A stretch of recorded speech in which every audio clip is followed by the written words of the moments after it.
Señores, gracias por continuar con nosotros esta mañana. Recibimos al ministro de Economía, Planificación y Desarrollo de República Dominicana, Pavel Issa Contreras. Pavel, muy buenos días, ¿cómo estás? Muy buenos días, muy bien. Muchas gracias por tenerme en este primer día del programa de este 2023. Pavel, la economía siempre es importante, pero cuando comienza un año es como un ciclo. Y yo veo que muchos países, la prensa internacional, los medios, siempre pasan ese balance. ¿Cómo será nuestro año? En República Dominicana, y dadas tus funciones, ¿cuáles son las perspectivas que tiene este gobierno para este año, 2023? Lo que prevemos es que 2023 va a ser un año otra vez macroeconómicamente bueno. El 2022 fue un año macroeconómicamente bueno, es decir, tuvimos una buena tasa de crecimiento, habrá que esperar cómo cierra, pero va a estar en el orden del 5%, se trata de un crecimiento muy robusto en el contexto regional y global.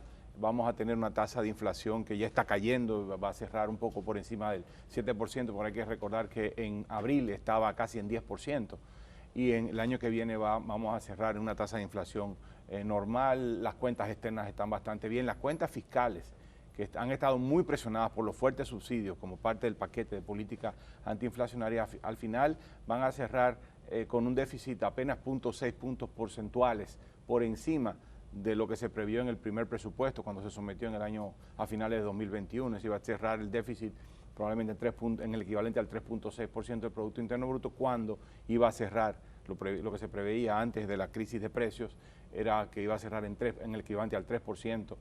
El año próximo yo pienso que vamos más en la misma dirección, si bien hay muchos más desafíos. El crecimiento probablemente va a ser menor y es difícil que sea de otra manera, porque las condiciones financieras locales están apretando más, porque la política monetaria ha apretado más para contener la inflación por una parte, y por otra parte las condiciones internacionales también son más restrictivas.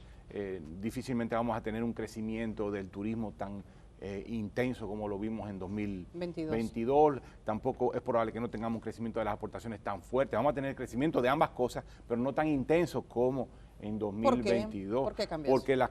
Porque la economía internacional va a crecer menos, porque los bancos centrales están subiendo las tasas de interés de manera agresiva para contener la inflación. Otra discusión es si van a tener éxito o no van a tener éxito, o a qué costo van a tener éxito, pero lo cierto es que la economía internacional va a crecer menos. Y esto es una economía pequeña que vende, que una gran parte de lo que produce lo vende en el exterior, y una parte importante de lo que consume lo compra del exterior. Esa es una característica de toda pequeña economía, pobre o rica. Entonces, si usted vende una gran parte de lo que produce en el exterior, su actividad económica en parte depende de cómo se comporte el escenario internacional. Y si en el escenario internacional la economía está en declive, pues obviamente el crecimiento de sus ventas al exterior va a ser menor, y por lo tanto su producción va a ser menor. Igualmente, las condiciones financieras internas, como dije, son más restrictivas, especialmente en el primer semestre del año. Vamos a tener muy probablemente tasas de interés van a permanecer altas, lo cual contrae la inversión, y yo debo decir que en particular en el sector de la construcción estamos viendo una caída ya del crecimiento de la actividad en el segundo semestre del año, especialmente en los últimos meses de ese semestre, y es probable que eso se vaya a extender con los primeros meses del año próximo. Es decir, estamos viendo una ralentización del crecimiento. Seguimos creciendo, pero crecemos a menor velocidad, en parte por el comportamiento de la construcción, porque las condiciones financieras son más restrictivas, porque la tasa de interés está más elevada, y cuando usted tiene un costo financiero tan alto es más difícil usted aventurarse a comprar una casa o a echar para adelante un proyecto de construcción de viviendas o de otro tipo. Y es por eso que el gobierno decidió tratar de mantener el ritmo de construcción de inversión pública alto en el primer semestre del año, que es cuando más se va a necesitar, porque se supone que se prevé, habrá que ver si eso sucede, pero lo que se prevé es que a partir del segundo semestre del año las condiciones monetarias y financieras van a mejorar, que habrá más espacio para moderar las tasas de interés, y que por lo tanto la inversión privada va a poder jugar el rol. Pero mientras tanto, en el primer semestre del año, lo que el gobierno se ha propuesto es mantener el ritmo de crecimiento de la inversión pública. Normalmente la inversión pública es muy lenta en el primer semestre del año y se acelera en el segundo semestre del año. La idea es que, por decirlo de alguna manera, no es literal lo que voy a decir, invertir. Acelerar comenzando. Mantener el ritmo de crecimiento o el ritmo de gasto en construcción pública alto en el primer semestre del año. Hay un conjunto de factores que explican eso. La idea es para poder mantener el crecimiento económico. De todas maneras, esperamos un crecimiento económico del orden del 4.5%, que es un crecimiento, si bien por debajo del nivel histórico de la economía dominicana, sigue siendo un crecimiento bastante respetable. Un gran desafío. Y es suficiente como para mantener la tasa de desempleo estable o incluso reducirla un poco. Entonces, no se hablaba, Pavel, de un 5%, que era necesario. Me pareció escuchar. Bueno, ahí depende del estudio que tomes, hay diferentes estudios, pero todos hablan de por lo menos un 4.5%. Si tienes un crecimiento del 4.5% al 5.5%, lo más probable es que la tasa de desempleo se mantenga o se reduzca. Con 5.5% la tasa de desempleo se reduce. Bueno, este año vamos a terminar con una menor tasa de desempleo, del orden del 11%, un poco más del 11%, quizás, o 11%, a diciembre, o sea, en el último trimestre del año, con un crecimiento del 5%. O sea que con 5% vemos reducciones en la tasa de desempleo, que es yo creo que el objetivo fundamental, porque al final, cuando hablamos de crecimiento, cuando hablamos de inflación, ¿de qué es lo que estamos hablando? Queremos hablar del bienestar de la gente, que depende solo en parte, no exclusivamente, solo en parte, de que la economía crezca, de que genere empleos de calidad, ¿ya? Y de que la canasta de consumo mantenga precios relativamente bajos, que no crezca mucho. Yo creo que el año 2023 va a ser un año en donde el nivel de actividad económica va a ser bueno. Eso ayuda a un crecimiento de las oportunidades de negocio de la gente, de las oportunidades de empleo. También va a ser un año de menor inflación, lo cual es un alivio frente a 2022, donde la tasa de inflación va a cerrar, si bien más baja de lo que preveíamos, va a terminar siendo relativamente alta todavía, pero eso no es suficiente. El desempeño macroeconómico no es suficiente para traducir crecimiento económico en calidad de vida. Tenemos que tomar decisiones mucho más agresivas, y en eso estamos comprometidos desde el Ministerio, en materia de que el crecimiento genere empleos de más calidad y más empleo, que impacte en la gente. Pero eso es una agenda compleja, porque para tú lograr empleos de más calidad, tú necesitas empresas que creen puestos de trabajo de más calidad.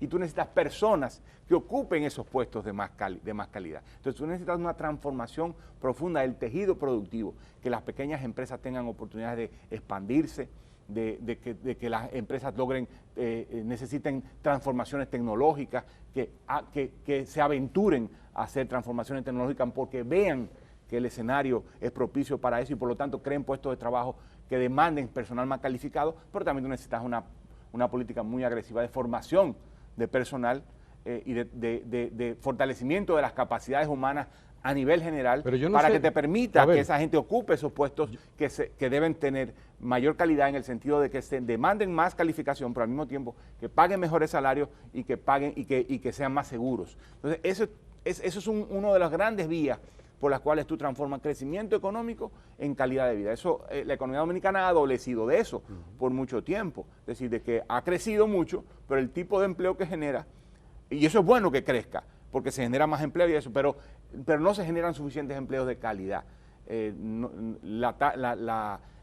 porcentaje, digamos, promedio de empleo informal, se asocia a empleo precario, que no siempre es empleo precario, pero que la mayor parte del empleo informal es un empleo precario. No todo empleo informal es un empleo precario y malo. Pero y no todo empleo formal es un empleo de calidad. Pero la mayor parte del empleo informal es precario.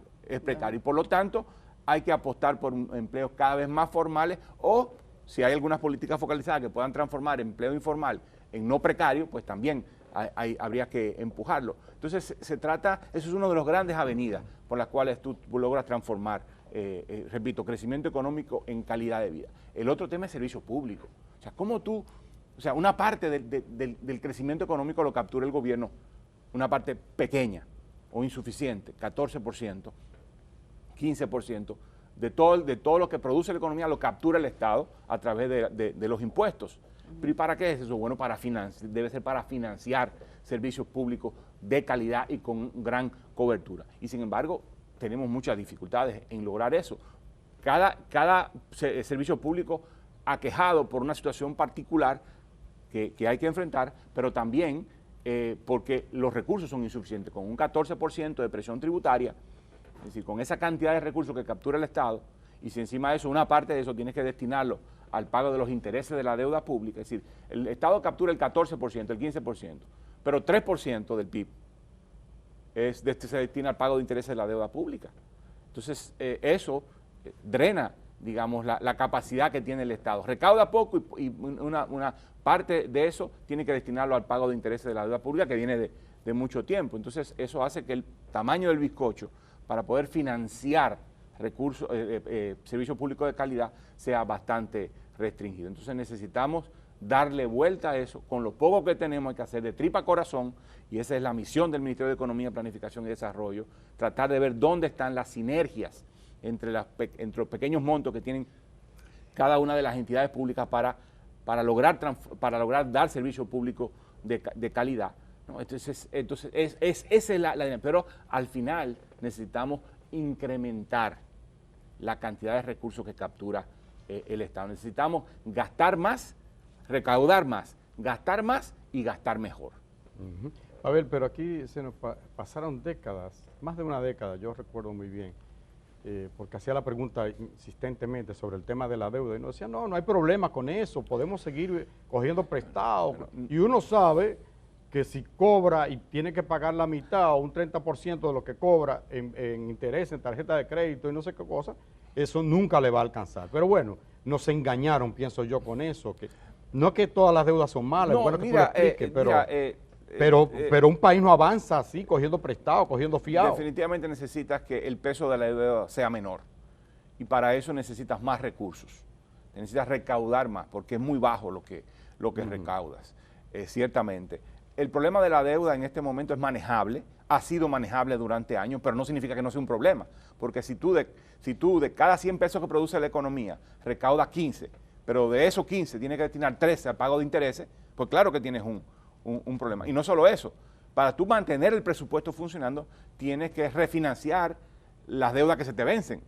O sea que tú tienes que tomar prestado el equivalente a 1/3 de tu presupuesto, ¿ya? Para poder mantener el presupuesto caminando. Si la tasa de interés baja, bueno, tienes un alivio, pero cuando las tasas de interés empiezan a subir, como en este momento, entonces te muerde más. Claro que la deuda es un problema. No significa que sea un factor de crisis en este momento, y de hecho no lo es, y la política de finanzas públicas ha hecho un gran trabajo, y el resultado ha sido que ha habido una mejora en la calificación de crédito del país, pero no nos podemos dormir en nuestros laureles porque no mejoraron la calificación de crédito. Eso va a implicar que el año que viene es posible que podamos tomar crédito a una menor tasa de interés. En nuestra deuda va a tener una más calidad porque podremos tomar a menor tasa de interés y a más largo plazo. Pero tenemos una situación que tenemos que resolver, y eso no significa que tengamos que salir huyendo a resolverla. Tenemos que sentarnos a dialogar y llegar a algún tipo de acuerdo. ¿Cuánto habrá que coger prestado para el presupuesto de este año? Si mal no recuerdo, debe ser el equivalente al 5, el 6% del Producto Interno Bruto. Eso es 300, ¿cuánto es eso? Mira, no tengo la cifra precisa, pero deben ser cerca de 300 mil, un poco menos de 300 mil millones de pesos. De pesos. Sí. Una cosa, los préstamos realmente en nuestro país son planificados, porque uno ve que en el Congreso se aprobó tal solicitud de un préstamo, después sale otro. Realmente hay se planifica cuánto vas a tomar prestado en un año. Y de hecho hay un plan digamos, plurianual de cómo tú vas a ir manejando la deuda a mediano y largo plazo. Entonces, a partir de ahí tú dices, bueno, esta es la brecha que yo necesito. Entonces, esa brecha, ¿a dónde están qué es lo que va a financiar? Sí, eso está claramente identificado. Una cosa que decías, Pavel, se necesita más dinero. O sea, lo que capta el gobierno no es suficiente. Dice, es muy poco, se paga deuda, los niveles impositivos, lo que tenemos. ¿Ha pensado el gobierno, tiene contemplado este año algún tipo de reforma en materia impositiva, en materia tributaria o fiscal? No, en lo que queda de gobierno, la decisión es no... Se necesita, pero no. O sea, se necesita, pero claro, digamos, hay un conjunto de argumentos que se plantean. En lo que queda de gobierno, o sea, no habrá reforma no habrá una discusión, bueno, no habrá una propuesta desde el gobierno de reforma. ¿Por razones políticas o porque no se necesita? Bueno, los primeros 2 años de gobierno fueron por razones fundamentalmente económicas. Primero estábamos saliendo de COVID, luego vino el tema del shock de precios internacional, los incommodities, como bien tú dijiste hace un rato, muy jocosa esa figura. pues ya yo en este momento yo creo que es muy difícil con un gobierno que le queda un año y medio empujar un proceso de ese tipo. Va a ser El va a ser contexto político el contexto político me parece que no ayuda. Si no se hace al principio, generalmente no se hace al final. Eso es lo que dicen muchos de los teóricos de este tipo de cosas, que los gobiernos tienen que quemar capital político al inicio del gobierno, porque lo tienen. Ajá. ¿Y por qué no se hace para ver eso paulatinamente? Digo, yo siendo un desconocedor absoluto de esto, ¿por qué no se va a graduar? Digamos yo creo que eso es a este año 0.5% del PIB, el otro año... Pero la decisión, la decisión probablemente es de un momento, aunque la aplicación sea más, y la decisión es la que cuesta políticamente. Exactamente. Entonces, pero yo estoy de acuerdo en que bien puede ser un paquete cuya implementación sea de forma gradual, que aspire a un cierto porcentaje del PIB de aumento de la recaudación cada año. Eso es posible, solo que mientras más tú extiendes el periodo de tiempo, más riesgos tiene de que sea interrumpida en algún Lo que sí momento. tenemos claro entonces que este año y en lo que queda de gobierno no habrá ningún tipo de reforma que incremente impuestos. No habrá ni reforma fiscal, reforma tributaria. Con lo que tenemos, como dije, que hacer de tripa corazón y ver cómo logramos hacer sinergia entre todas las entidades públicas para lograr impactos sustantivos. ¿Cómo podemos tomar el presupuesto, por ejemplo, de educación para que también impacte en la salud de los chicos y las chicas en las escuelas? Para poner sin quitarle educación. Sin quitarle educación, no, por eso a través de la propia escuela, que tenga impactos en los propios resultados educativos, ¿no? Como el INAVI. Bueno, y uno lo ve ahora que acaba de asumir Lula la presidencia de Brasil, visiones sobre el Estado, sobre cómo funciona el Estado, quiénes tienen que pagar más, quiénes son los que decide un gobierno que va a apoyar. Entonces, bueno, no se trata solo de reformas, es a quién le cobras. ¿A quién le cobras? Y ustedes mismos tienen un estudio sobre la distribución de la riqueza en República Dominicana. ¿No hay posibilidad de tocar ese 8%? Que tiene tanto. Yo creo que 8% tiene más que el resto. Yo creo que primero, el tema de la desigualdad es un tema bastante profundo, es decir, la producción y la distribución van de la mano. Se distribuye por cómo se produce, aunque posteriormente, después de la distribución, el Estado debe intervenir para redistribuir en la dirección que crea correcta, aún más de lo que el propio sistema económico y la producción distribuye. Entonces tenemos que cambiar la forma de producir. Mientras esta economía siga dependiendo de bajos salarios para expandir para que su competitividad dependa de relativamente bajos salarios y de bajo precio de los recursos naturales, pues es difícil hacer eso. Ahora, yo creo que hay cada vez más conciencia de que debemos transitar en una dirección distinta. Incluso el propio empresariado, uno lo ve, lo que está demandando no es mantener los salarios bajos, lo que está demandando es fuerza de trabajo más calificada.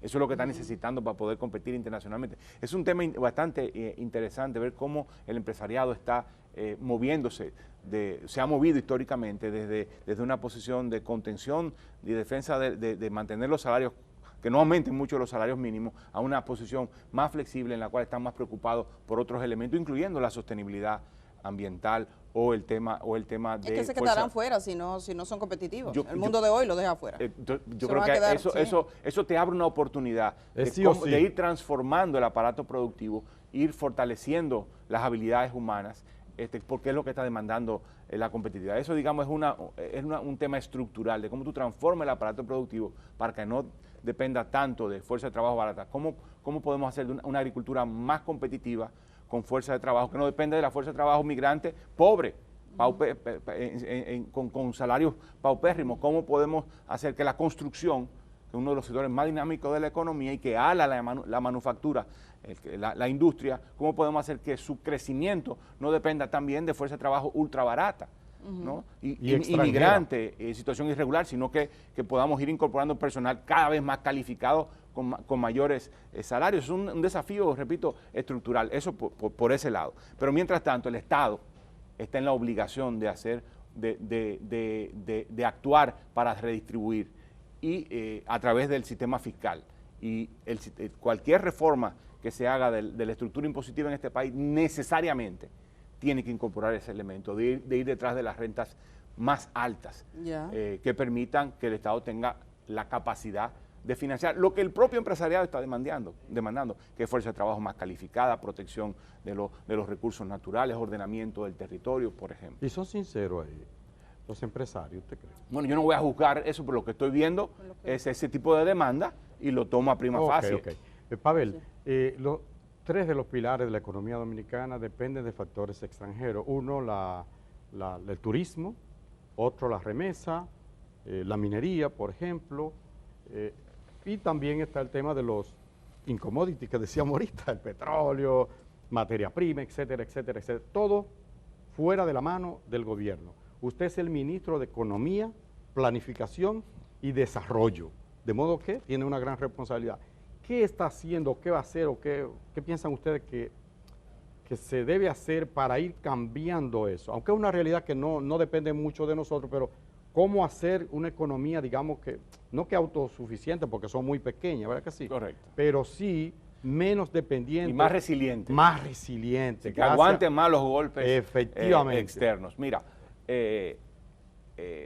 efectivamente, primero, el año que viene lo que nosotros esperamos que el precio del petróleo, el año que viene es otro año muy incierto, pero hasta el año que viene este año, o este año 2023. Sí, ya llegamos, Pablo, ya llegamos. Perdón, ciertamente, este año 2023, igual que el 2022, fue un año con mucha incertidumbre, pero hasta donde nosotros pueden ver, nuestros ojos pueden, hasta donde nuestra mirada alcanza, lo más probable es que los precios del petróleo se van a mantener por el orden en donde lo estamos viendo. No vemos una situación en la cual retorne estos precios a los niveles que vimos justo después del inicio de la guerra en Ucrania, sino que va a estar en el orden de los $80, $70, quizás un poco por encima de los 80, o sea que se trata de un rango mucho más manejable de lo que vimos antes. Estamos viendo una caída en los precios de los commodities, de alimentos. Entonces, si hay, digamos, tres o cuatro cosas frente a las cuales el país es muy vulnerable, es precio del petróleo, precio de las grasas comestibles, precio del trigo y precio del maíz. Esos cuatro, digamos, porque esos son los tres, el petróleo ya sabemos, y esos tres que acabo de mencionar, grasas comestibles, maíz y también debo de añadir fertilizantes a esa lista, maíz y trigo, esos productos son los principales que importamos. El resto, casi todos los, digamos, o bastante, una alta proporción lo producimos domésticamente, y esos lo que se prevé es mantenimiento de precios o caída de precios. No vemos shocks significativos en ese sentido. Pero eso no significa que no tengamos el desafío que tú dices, cómo nos blindamos o nos protegemos. Quizás blindar es una palabra muy fuerte, pero sí, cómo nos protegemos de estos shocks, fortaleciendo la producción alimentaria doméstica, que tengamos capacidad de, cuando los precios del trigo bajan, pues comer más pan, digámoslo, pero cuando los precios del trigo suben ser capaces de aprovechar oportunidades y producir otro tipo de productos, o cuando los precios de los alimentos suben en el mercado internacional, tener más oportunidades de exportar esos productos. Y en el caso de los hidrocarburos, con los altos precios, es un incentivo para ir migrando hacia energía renovable. En el caso de energía, el país está moviéndose rápidamente en esa dirección, junto con muchos otros países, debo decirlo. En este momento, la proporción de energía eléctrica producida de fuentes renovables equivale al 15%. Global. Total. Ahora, ese es el mismo porcentaje en donde la participación del petróleo, o sea, el petróleo, la energía producida por derivado del petróleo es 15% y las renovables igualmente 15%. Al final de año vamos a tener un 18% de dependencia de energía renovables. O sea, está subiendo la proporción. Y en el año 2024-2025 se espera que eso llegue a un 25%. Ahí depende mucho del almacenamiento, de la tecnología de almacenamiento, debo decir. Entonces, estamos avanzando en moviéndonos hacia energía más renovable. Creo que tenemos que dar pasos más decididos en materia alimentaria, en manera de transformación de la oferta, de la producción nacional y de las capacidades tecnológicas en materia alimentaria. Hemos sido exitosos en mantener y aumentar la producción, pero tenemos que mirar mucho más allá de la curva, tenemos que mirar a largo plazo de cómo podemos transformar las capacidades tecnológicas en la agricultura. Hubo una discusión este fin de semana, claro que todo lo que se dice después del 22 por ahí como que se pierde, la gente está en otra cosa, nadie está en noticias, pero el tema de los fideicomisos, lo planteó la preocupación, el Partido de la Liberación Dominicana y algunos dirigentes políticos han planteado esta preocupación. Vi también la contestación que le daba Carlos Pimentel, de que van a estar regulados por compras y contrataciones públicas, pero en cierto modo es como una tendencia de que el Estado se despoja de facultades y busca gente del sector privado. Hay ciertas dudas con respecto al fideicomiso como tal y dada la institucionalidad. Me gustaría escuchar la opinión que tienes, sobre todo desde el ámbito de la planificación pública, que es el rol que tienes. Yo creo que el debate ha sido muy bueno y muy positivo.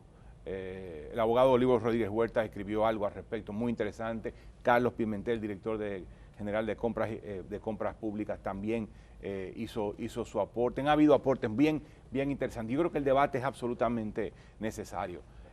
La pregunta es que hay iniciativas públicas que necesitan de una flexibilidad mayor que la que da el marco normativo actual para ejecución. Yo siempre pienso en el caso de Punta Catalina, por ejemplo, ¿no? Es decir, si tú, voy a hablar en términos muy llanos, si Punta Catalina se le daña una pieza y esa pieza cuesta $3 millones o $1 millón, ustedes se imaginan esa planta parada y el proceso, sometiendo al Estado Dominicano un proceso de compra de esa pieza a través de la ley 340. Es realmente un tremendo desafío, porque la planta va a estar parada por una pieza y hay un proceso de compra que por el rigor que tiene la normativa, que introduce la normativa, requiere de un proceso pausado. Necesitas figuras que le den flexibilidad al Estado en algunas iniciativas, pero al mismo tiempo necesita la seguridad de que el dinero público va a ser manejado con adecuada transparencia. Yo no te voy a dar una respuesta clara y directa. Lo que te voy a decir es que es absolutamente esencial que lleguemos a un acuerdo sobre a dónde tirar las rayas, cuánta flexibilidad darle a una entidad pública relativamente autónoma y cuánto exigirle en términos de transparencia el proyecto y cómo de ley, compatibilizar esas dos cosas. Yo creo que el proyecto de ley está siendo discutido. ¿Qué dudas tiene? ¿Qué crees de ese proyecto? Yo creo que, mira, yo no voy a meterme a discutir detalles del proyecto. Lo que puedo decir es que el debate como va es un debate muy sano, muy bueno. O sea, ¿entiendes que el gobierno tiene que escuchar a quienes están cuestionando? Claro, por supuesto que tiene que escuchar a quienes, y el Congreso tiene que escuchar a quienes están participando de ese debate. Entrar con mente abierta y decir, a ver, ¿cuál es la preocupación que tienen ustedes de los diferentes sectores respecto a las distintas disposiciones que tiene la iniciativa? Entonces, llegar a un acuerdo donde todos nos sintamos razonablemente cómodos de que va a haber la suficiente flexibilidad, por ejemplo, de iniciativas públicas que necesitan este espacio, porque si no, no funciona bien. Disculpa. Y al mismo tiempo proteger los recursos públicos y que sea transparente para la gente y que cumpla con normativas mínimas necesarias para que todos estemos tranquilos. Tenemos que ir casi a la pausa, pero yo quiero hacerte una pregunta, y perdona mi ignorancia. De hecho, los periodistas estudiamos para ser ignorantes, es decir, para preguntar, no sabemos nada. ¿Por qué es que estos fideicomisos son de poner cosas públicas, bienes públicos, en manos privadas? Hay ejemplos de fideicomisos en los que el sector privado le diga al Estado, mira, administrame tú esto, que yo no puedo. No es ponerlo en manos privadas, es tomar esos recursos en manos públicas, pero darle la flexibilidad necesaria para que puedan funcionar adecuadamente. Pero repito, vigilando porque haya transparencia. Eso se trata de fideicomisos públicos, no privados. No públicos, no son privados. Se mantiene en manos del Punta Estado. Catalina lo administra. La pregunta es que los administradores y administradoras de esos recursos, llámense bienes de capital, bienes físicos o bienes líquidos o recursos líquidos, ¿cuáles son las normas que van a regir para que ese funcionario, que son funcionarios públicos, en el fondo, manejen esos recursos? Ya. Eso es, pero es un funcionario público. Es decir, hay veces que tú vas a necesitar una empresa pública, como se pasó con Punta Catalina. Bueno, entonces creaste una empresa pública. Pero hay otras iniciativas que quizás requieran de otro tipo de mecanismos. Pero yo creo que eso no reduce, eso no implica que el gobierno está caminando en esa dirección necesariamente. Es una figura que se puede y que se debe usar, pero tenemos que ponernos de acuerdo en cuáles son los límites que va a tener. Pavel, muchas preguntas para ti. Lamentablemente el tiempo se ha agotado. Te agradecemos muchísimo y feliz año. Sí, comienza Igualmente. un año y un año para todos, para las instituciones y en el caso de la planificación, esencial. Así que nos parece Gracias, tremendamente Pavel. oportuna esa posibilidad de conversar con el ministro de Economía, Planificación y Desarrollo este día. Vamos a ir a una pausa, tenemos todavía más en esta jornada de hoy. El día camina contigo allá donde vayas. Cuando salgas de casa, continúa con nosotros en YouTube. El día, 25 años de buen periodismo.